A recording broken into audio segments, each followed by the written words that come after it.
My Friend Pedro is a shoot-'em-up game that was released on PC and the Nintendo Switch on June 20th, 2019. It was developed by Dead Toast Entertainment and was published by Devolver Digital.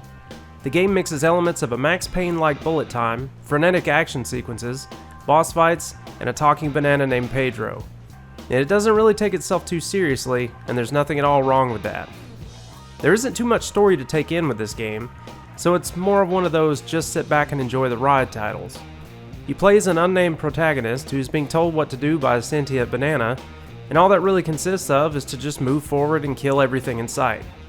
My Friend Pedro has some cool tricks up its sleeve though, because the combat is super fun, and I actually found it to be more and more fun the more I played.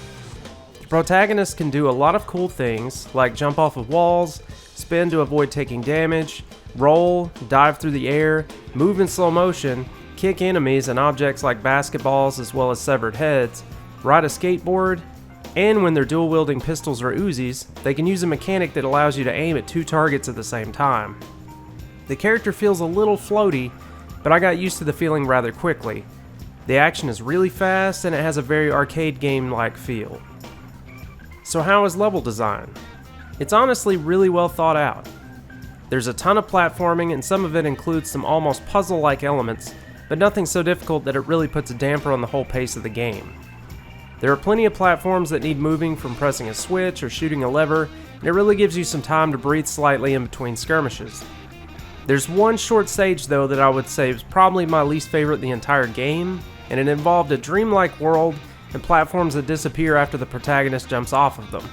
This section was kind of a letdown to be honest. Thankfully though, it's a really short level. I never found myself stumped by any of the platforming puzzles throughout the game, and the game is rather short. I beat it the first time in around 3 hours. I didn't really see this as a bad thing though, because it doesn't wear out its welcome, and I immediately started the game over again and finished it a second time. One thing that really helps the replayability is the scoring system. At the end of each stage, you receive a letter grade based on how stylish you played during the stage. If you kill enemies in more interesting ways than just running forward and shooting, then you'll get more points towards that final score. There are even leaderboards for those who want to be the best of the best. There are 5 sections in the game, and each one has a boss fight at the end. These sometimes change up the playstyle a bit, but most of the time they are just presented in an almost Bionic Commando style fashion. They have a weakness, and you must find it and destroy it. Pretty standard stuff, and honestly the boss fights are over really quickly and are not super memorable. I only think there was one boss fight that I just straight up didn't like. Other than that, they were just okay. The final boss was pretty fun though. Enemies are varied a bit level by level, with their difficulty slowly spiking upwards as you progress. This is handled really well, with the starting enemies being old mafioso guys that understandably aren't so quick on the draw, and some of the final enemies being much faster, as well as more accurate with some damn good firepower. There's also nerd enemies in a sewer level that look like they're cosplaying as knights and saying things like "get good noob," "GG," and "what?" So I must say that the enemy variety is just different shades of the same cannon fodder, but there are some neat little curveballs thrown into the mix as the game goes on. The protagonist gains several weapons over the course of the game, ranging from dual pistols, Uzis, a shotgun, an assault rifle complete with a grenade launcher, and a sniper rifle. All of these are pretty fun to use, even though I must say the pistols are just a little bit too slow, but the fact that they have unlimited ammo makes them really useful in a pinch. Ammo is abundant for the most part, but there were times that I found myself running out of ammo on my favorite weapons.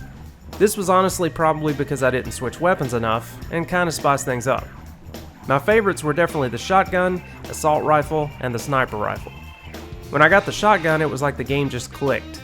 At that point, I was having an actual blast with it. As far as the graphics go, this is a Unity engine game, so things look really basic. It kind of reminds me of an old Duke Nukem game called Manhattan Project, and that game is far from new. My Friend Pedro was locked at 60 frames per second and had very little graphical options, just pretty much the low, medium, and high settings. That's pretty much it. The game ran smoothly for the most part, with the exception of it seemingly dropping a few frames here and there, not enough to really trigger my FPS counter on Steam, but just enough for me to see it's not running as smooth as it could be. I've noticed this on most Unity games though, so maybe it's just an issue with the engine itself. The sound is decent, but I didn't really get to pay a ton of attention to it because of how cool the music was. Each area had tracks that fit the mood of whatever was going on really well. I like what was done here, and the soundtrack had a ton of great stuff on it. So would I recommend My Friend Pedro? Hell yes! If you're looking for a short but fun arcade-esque platforming action title, then this is totally worth grabbing. There are a few minor issues, but the fun action and the great level design really shine, and I can't say that I at all regret getting this. If you think it's too short of a game for the price, then just wait for a sale. But if you like this style of game, then don't pass this one up.